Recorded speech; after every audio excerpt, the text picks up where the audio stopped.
Jean-Pierre, au début de l'émission, j'ai parlé du petit oiseau qui illustre la paix de Dieu. Mais en vérité, on sait que pour avoir la paix de Dieu, il faut d'abord être réconcilié avec Dieu, c'est-à-dire faire la paix avec Dieu. Oui, la Bible, le Nouveau Testament fait une différence entre ces deux notions, la paix de Dieu et la paix avec Dieu. Et on pourrait dire que la paix de Dieu, c'est une conséquence de la paix avec Dieu. Il faut d'abord se mettre en règle avec lui, puis par la suite, on va pouvoir bénéficier de ses bienfaits finalement. Parce que c'est assez intéressant de constater, et c'est l'apôtre Paul qui nous éclaire le plus sur cette idée-là, c'est que par nature, nous sommes des rebelles, nous sommes des ennemis de Dieu.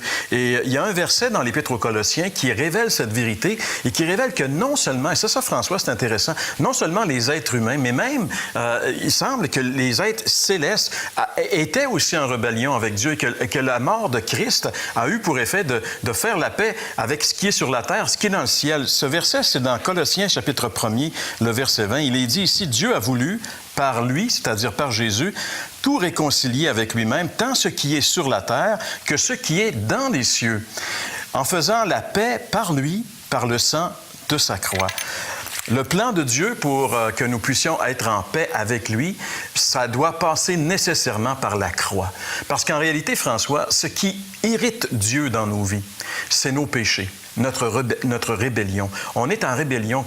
La Bible dit, Paul va dire quelque part que notre chair, ce que nous sommes par nature, est inimitié contre Dieu. Tu sais, c'est comme si... C'est très fort, ça. Oui, tu sais, on est toujours quelque part en guerre. On veut jamais se soumettre à ce que Dieu nous dit. On va prendre tous les moyens nécessaires pour l'éviter.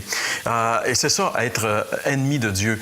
Mais un jour, on peut reconnaître ce fait-là, et c'est ce qui arrive aux chrétiens. Et reconnaître ce fait-là, c'est de réaliser que mes péchés irritent Dieu, mais que Dieu a pris l'initiative, lui, de faire la paix avec nous en envoyant son Fils qui, lui, comme une victime expiatoire, a pris nos péchés et sur la croix, c'est pour ça que dans ce texte de Colossiens, il est question de la croix, parce que finalement, c'est là que tout se joue.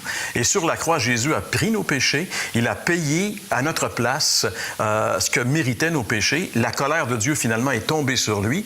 Et après ça, Dieu est comme apaisé.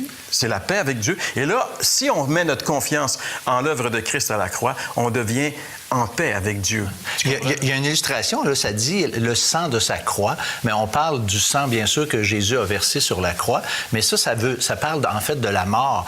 En fait, le péché est assez grave aux yeux de Dieu, selon ce que nous dit ce texte, entre autres, qu'il a dû payer de sa propre vie pour que nous puissions être réconciliés avec Dieu. Donc, mépriser ou négliger cette vérité-là que nous présente l'Évangile, c'est extrêmement grave et sérieux, au fond. Bien, la Bible dit que le salaire du péché, c'est la mort.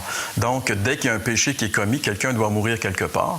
Et celui qui est mort pour nous, les pécheurs, c'est Jésus, le Fils de Dieu, qui, lui, n'a jamais commis un seul péché. Si vous voulez expérimenter la paix avec Dieu et, par conséquence aussi, la paix de Dieu, vous devez nécessairement venir à la croix. Et vous pouvez venir maintenant, réalisant que Christ, lorsqu'il meurt sur cette croix, il y a 2000 ans, il meurt à votre place, il meurt à ma place, en prenant nos péchés, en subissant le châtiment de Dieu. Il meurt, il va dans la tombe, et 3 jours plus tard, il ressuscite. Mais la Bible dit que nos péchés ont resté dans le tombeau, Jésus est ressuscité, et si on met notre confiance en lui, on peut enfin connaître et expérimenter la paix avec Dieu.